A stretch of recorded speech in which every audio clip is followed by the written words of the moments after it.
let's go. Hmm. I don't feel really threatened by that. To me, that's actually kind of exciting Yeah. because there's like Yeah. so much possibility in that. It is exciting. Like I think the only time people are scared of those questions is, you know, if they're uncomfortable because they don't have answers. Right. And I think that's the beauty of coaching. If you can coach around this stuff in a clean way, making room for someone to just have questions, I actually think that that is, if we were going to differentiate between spirituality and religion, like religion, I think for many, in many traditions, like really tries to answer as many questions as possible. And spirituality is like, I think more about the question. So I kind of use them interchangeably. I'm like, yeah, I like follow some celebrations. I go through the wheel of the year and like do all the nature stuff, which is really Mm-hmm. fun and really deeply meaningful. But within that, there's always room for questioning. And it's a questioning that doesn't have to have a concrete correct answer. It actually doesn't matter if we know the correct answer. And Mm-hmm. Yeah. that is kind of like coaching to me. I'm like, we don't actually know the correct answer. Mm-hmm. Be very Yeah. convinced and have a lot of conviction, but we're not going to know until we try something. We're not going to know at a spiritual level. We don't know what happens after we die. Nobody knows. We can have lots of Mm-hmm. ideas about it, lots of hopes, but like, I can't answer that question for sure right now. Mm-hmm. Yeah. I think that is such an incredible gift to bring. Like that perspective is an incredible gift to bring into a coaching relationship because there's like I do think people generally are very uncomfortable with not knowing. We develop a lot of stuff so that we like can live under the illusion that we know a lot of stuff that we don't actually know. And a Mm-hmm. lot of people repeat habitual patterns that are like in some ways quite harmful to them to Yeah. avoid the stuff that comes up from like the unknown. So being able to create a space where questioning is welcome and it's okay not to know. And also like you can develop a plan around finding out if you want to. Mm-hmm. Um, but like finding out the process of finding out involves a lot of not knowing Yeah. along the way.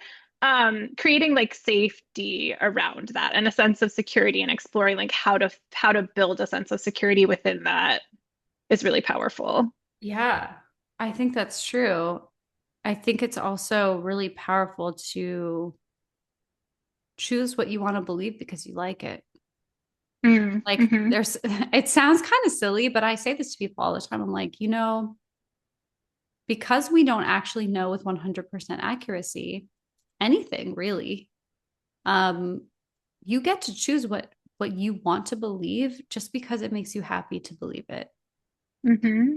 Like I can believe in spirit guides. I don't know if they're real, but it makes me feel really supported to choose to believe that. I don't need to Yeah. be right about it. I don't really argue with anybody about it. Just like, that's a beautiful thing for me to believe. So I really like it. I'm going to choose that one for me. Mm-hmm. It's it's a really fun exploration to do with people. I mean, this is what we're doing all the time. I don't want to offend anybody who does not share my beliefs. Offend. But I'm We're not getting spicy now. but I mean, sometimes people will say coaching's not magic. And I'm like, actually, 100% it is. You're literally thinking something into being. You're taking an Mm-hmm. idea you have, a lantern you want to light, and you're deciding to work on it like it is inevitable. You're working on it like it's going to happen. And then it does happen. And it would never have happened if you hadn't put that effort behind it and opened yourself to the possibilities of it happening. Like you hadn't tuned your mind and then backed it up with your effort, our businesses wouldn't exist. They are Mm-hmm. magic. We're pulling from the Spoken from a ether. true witch. So this is Everybody's like practicing witchcraft. real, I'm y'all. sorry. Or magical practitioner. You can be a magical practitioner if that word doesn't resonate, but like we are literally weaving things into being. And I think that that is it's like a miracle of human existence that we can dream something up and then create it tangibly in the world. That's so beautiful. I love that. I think the word that I use for that is creativity, to be Right. honest. Yes. That's But it's like the yes. exact same Mhm. thing, at least from what you Yes. described. It's the Yes. same thing. I mean, I think I used to I my ex actually was a Lutheran pastor, which was a very interesting pairing. But he was also like he was very into like he was very open-minded, like very creative. But I used to like talk to him about how like theater was like my religion, and Hmm. because it had that experience of like creating something from nothing, and also Yes.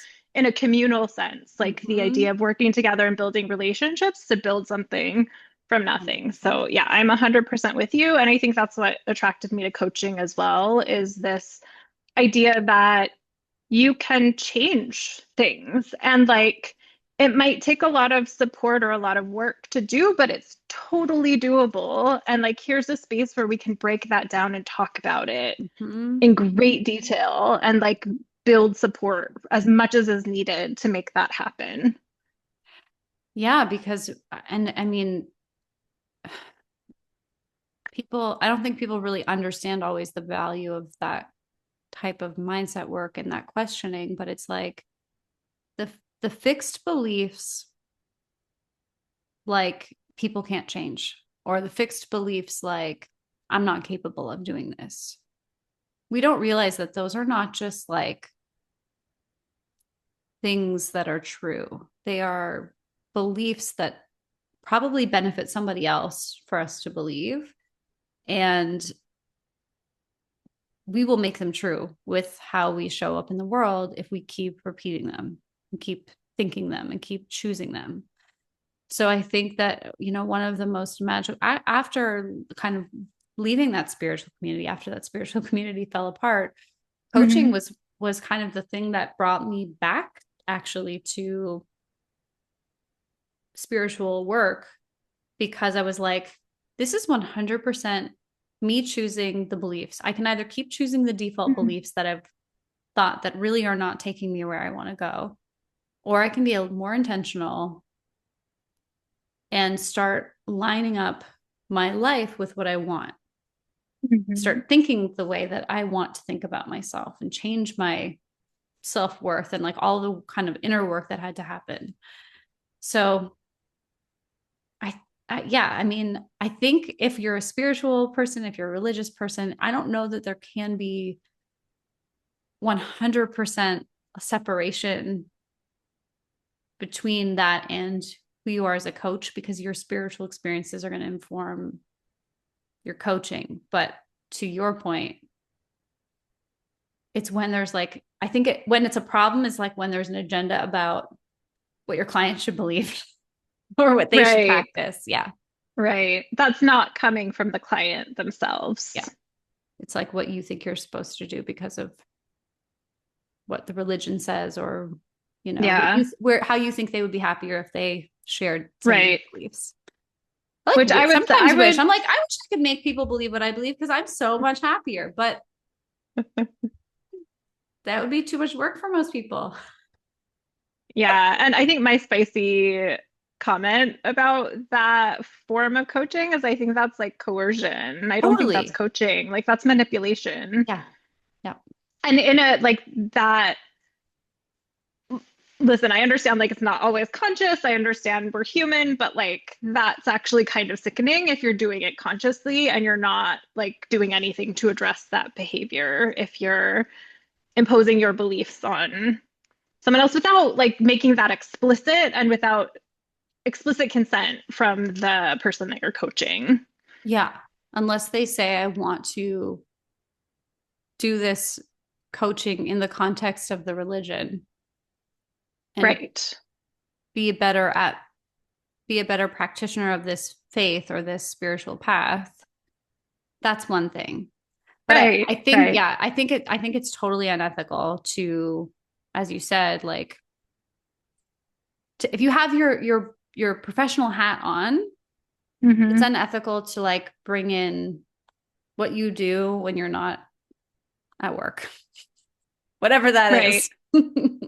Right. In a way that's like kind of imposing that and not just like trying to inform Yeah. or connect or help the client, like support the client's growth in whatever direction they're wanting to grow in.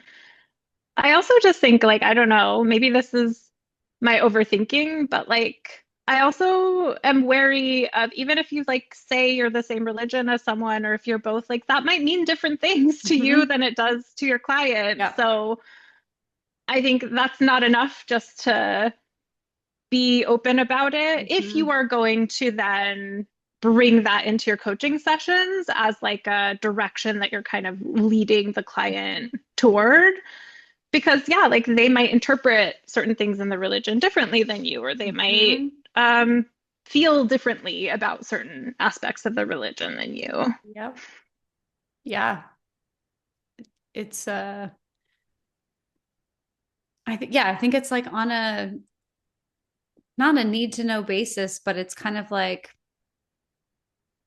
how is this for them? Like, I think that that's always the question. It's like, how is this helping them? I have definitely shared religious, like I've told people like, yeah, I practice witchcraft. I practice, I follow the seasons and the moon and all that stuff. Mhm. Not as a, hey, I'm just like you, but as a, I don't know that much about what you're talking about, and you're really Mhm. safe to explore this with me because I don't have preconceived notions about what is right and wrong for you. Mhm. And Yeah. that has been, for the people I've shared that with in a coaching container, that has been a huge relief to be like, oh, they're not going to judge me or tell me I should go to church on Sunday when I'm Right. questioning what I want to do here. Yeah. I think, oh, yes. I think I feel so protective of the coaching container as a space where clients feel Yeah. safe to question. Yeah. And so, like, anything that is interrupting that, which is like allowing the clients to feel unseen or just like kind of pushing them in a direction, is like, ugh, I Yeah. don't like it. Yeah. Yeah. When people in hushed tones are like, I really like human design and astrology. I'm like, you can tell me all your things. I could give me your chart. I can read it. I Amazing. And I'll oh, be like, tell me all the things because I yeah. have no idea. I've had people explain this to me many times, and I still always forget the different astrological signs and what they Oh, mean. yeah. It's funny. I'm like not this is what I mean. Like it's always so different. I'm really not into a lot of more new agey stuff, which Mhm. is so funny to say. I'm like, I know enough about astrology because of the spiritual archetypes that we particularly use. But like, Right. I'm like, I know Mercury's in retrograde right now, but it's not going to ruin my life. Like, some people are very freaked out. They will not do anything. I'm like, doesn't totally work like that. Yeah. We'll get very, like, I think, attached to certain things. I'm like, that doesn't seem helpful to me. So we're not going to get attached to that. Um, Hmm. so yeah, I probably don't know that much. Hmm. I don't check Yeah. it. I don't check the charts that often. Yeah. I mean, to your point earlier, that's such a helpful framework from a coaching perspective, at least, is like, is this helpful to me? Right. That's a very helpful approach. And it's funny because I'm thinking, like, where did that come from? That actually came from my time as a Chinese medicine practitioner. Hmm. Because I was working in this. I did an advanced course for a couple of years with this teacher who focused heavily on 5 element practice, where everybody has a constitution. And I noticed a lot of my classmates would get they were like, well, I get angry because I'm a wood constitution. And I'm like, Oh, interesting. is that an excuse? It's like, oh yeah, I've got to go lay down because this is depleted or that's depleted or this is my constitution. And I just watched how many really like glommed onto glom onto their astrological stuff, their human design stuff, their Mm, constitution, and they use it totally as a crutch hmm. or as an excuse. Hmm. And one of my favorite things is like, as as a witch or as a magical practitioner, it's our job to like use what's helpful, Hmm. transmute the rest. Like we can turn that into something helpful, or else just ignore it. Yeah. I'm not gonna let the Okay. Mercury retrograde stop me. How would you approach like if you had a client in a session Mhm. who was like, this is actually my spiritual practice, this is Mhm. my belief system to, and I identify very strongly with this astrological Mhm. sign and all of the implications of it. And you can see as a coach from your perspective of like questioning everything that is clearly like reinforcing some patterns that maybe Mhm. they've been working to change. How would you approach that? Okay, so I would probably try to use their information to support them. And I'd say, okay, well, that's your sun sign, but what about your rising sign? What about your moon sign? What about the complexities of who you are? Because just Ooh. because you're a Scorpio does not make you this type of person. Mm-hmm. Like that would mean every Scorpio is the same. They're not. Hmm. Mm-hmm. We like to blame them for certain traits. But I think that a lot of times, because we are human and and you obviously know this really well, we work with clients and our brains are tuned to look for the trouble, look for the problem, look for what's wrong. Um, I always encourage people to say, like, oh, do you know the strengths of those things? Mm-hmm. Even with a diagnosis, this again kind of comes from Chinese medicine. People will get very attached to their diagnosis, whether it was from their Western doctor, whether it's their Chinese medicine diagnosis. We always kind of look at like those things are just interruptions in the energy circuit. And Mm-hmm. when I had chronic pain, it was one of the worst times of my life. It was 9 months of friggin' hell. But after that, there was a gift from that experience where I will never burn out ever again. I cannot imagine a time where I would diminish my own needs the way that I did to get to that point. There was a Mm-hmm. gift. So I always think about like, what's the superpower within this thing you're telling me is a problem? It's like, what is the static that you're experiencing trying to tell you? Mm-hmm. I have a client who was just diagnosed with ADHD, and I've been calling it her superpower for the last 2 months because it really is. I'm like, now that we know this, we can totally change the way you're working. And Mm-hmm. she's now calling it her superpower because there is not everything is negative. It's like really what we choose to glom onto. Mm-hmm. And I think that's our Love job as that. coaches is not to like paint it all pretty, but to say, what is the opportunity in this? Mm-hmm. I'm not picking on Scorpios. My son's a Scorpio. We'll get some angry Scorpio hate mail Totally. from this. Yeah. I hope we haven't No, we gotten any love hate mail yet, so it's about time. my little emotional, watery, fiery guy. I love it. Thank you for that. Yeah, and I mean, I think the great thing too is if like someone came to you with that, then you could just be like, I have no idea what that means. I think Yeah. that there's a benefit to that too, of saying, I have no idea what that means. Why do you think that's a problem? Hmm. Yeah. And Like, I no, could like acknowledge it, like if they seem kind of attached to a certain interpretation of it, I might even just like say that and go like, what's that about? Is that like a fixed thing? Is there a range in your belief system around mhm, this? Like what's going on there? yeah, And dig in a little bit to that. Because I do think a lot of times people cling to certain identities because there's like a fear, there's like some judgment there underneath that's like, I don't know, like yeah, maybe I am too much of X, Y, and Z, but this gives me a reason to like not beat myself up for it. It gives me like an outside explanation, but like airing that and giving space for that and yeah, helping people see they don't actually have to judge themselves for any of it, yeah. it can like make the attachment to the identity dissolve on its own. Yeah, and I mean, it is easier for our brains to like reduce us all down to like the our types, our personality traits, our horoscope, like our astrological sign, like whatever the ways that we kind of, we and the world will pigeonhole us. But like, that's the kind of the fun part of coaching is we get to open that up with people and say, what do you think it Hmm. means that you're a Scorpio? Yeah. Tell me everything. Is that every Scorpio or is Yeah, is that just every some Scorpio like that? Scorpios? Every single one? Wow, how many Scorpios are there in the world? How Yeah. many Scorpios do I know? Who's like this? Oh, yeah, it's so interesting. Thank you so much for this conversation over tea. How was your tea?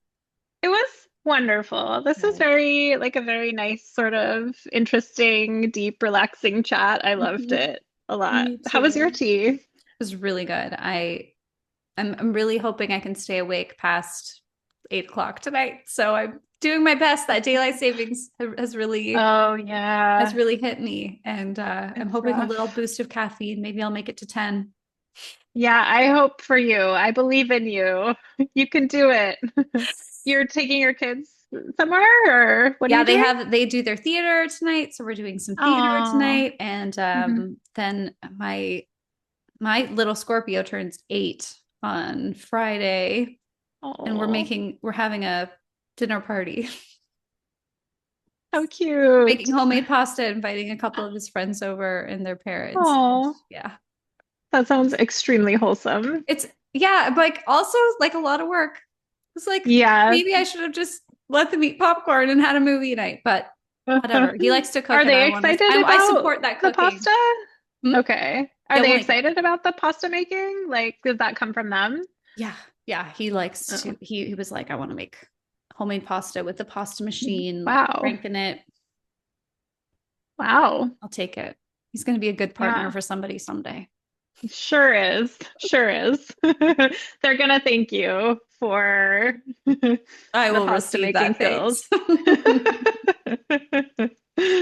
Awesome. Well, I believe in you. I You believe in got this. you. Thank you. Thanks so much Thanks. for everything. And I hope that everybody listening enjoyed our wide ranging conversation today. Yeah. Yeah. And if you have experience, like if you are a spiritual coach, if you bring that into your niche, like I would love to hear from you. I'd be Yeah. very interested in learning more about how someone who actually puts this into practice like navigates the issues that we've been raising, or maybe they're not issues at all for you. Like Yeah. maybe, yeah, maybe you Yeah. have a different perspective. Maybe your marketing's just so clean that you never have these issues. You're just talking Yeah. to people who completely vibe with what you're doing. I would love Hmm. to hear from you. Yeah. All right. Thanks everyone for Thanks, listening. everybody. Take care.